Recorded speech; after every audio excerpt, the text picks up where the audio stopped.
Hello traders, good morning. তো আজকে যে সকালবেলা মার্কেটে আমরা মোমেন্টামটা দেখছি, তাতে দেখে আর গতকালে যে মার্কেটে মোমেন্টাম করেছে তা দেখে আমরা কি বুঝতে পারছি? প্রথম কথা হচ্ছে মার্কেট কিন্তু একটা রেঞ্জ ক্রিয়েট করার চেষ্টা করছে। মানে মার্কেটের এই যে একটা র্যালি করেছে, র্যালি করার পর মার্কেট একটু ডাউনফল এলো। তারপরে কি হলো, মার্কেট কিন্তু এই যে লেভেলটা রয়েছে রেজিস্ট্যান্স, এই লেভেলটাকে করে কিন্তু মার্কেট একটা সাইডওয়েজের মধ্যে দিয়ে যাচ্ছে, মানে রেঞ্জ ক্রিয়েট করার চেষ্টা করছে।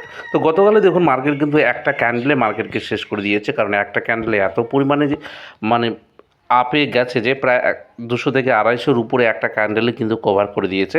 তারপরে মার্কেটে আর সেরকম কিছুই ছিল না মার্কেট করার মতো সেরকম লেভেল, কারণ মানুষের একটা স্টপ লস যদি হয় তাহলে টার্গেটে তারা এন্ট্রি নিতে পারে। কিন্তু এখানে একটা ক্যান্ডেল তৈরি হওয়াতে কী হয়েছে দেখুন, যখন মার্কেট এই লেভেলে এসছে, এখান থেকে যাওয়ার পিছনে রিজন হচ্ছে মার্কেটে যে বাইং প্রেশার এসছিল, সে বাইং প্রেশার কিন্তু এখান থেকে আবার অ্যাক্টিভ হয়েছে। তাই মার্কেট আবার এখানে গেছে। তো এখানে যেহেতু রেজিস্ট্যান্স লেভেল, তো টোটালটা আমরা যা দেখছি রেঞ্জ ক্রিয়েট করলো, এটা হচ্ছে উপরে রেজিস্ট্যান্স লেভেল, আর নিচে কিন্তু আমাদের এই যে লেভেলটা দেখতে পাচ্ছেন, আর মেইন পয়েন্ট হচ্ছে এটা স্টপ লস। তো স্টপ লসের যদি নিচে মার্কেট মোমেন্টাম কখনো চলে আসে মার্কেট, তাহলে মার্কেটের চান্সেস রয়েছে এখান থেকে মার্কেট বড় ধরনের কারেকশন দেবে। আর মার্কেটকে যদি এই যে লেভেলটা যেখানে মার্কেট বর্তমান স্ট্রাগল মোডে রয়েছে, এর উপরে যদি মার্কেট ট্রেড করে, তাহলে চান্সেস রয়েছে মার্কেট কিন্তু আবার ৪৯,৫০০ লেভেলকে ধরার চেষ্টা করবে।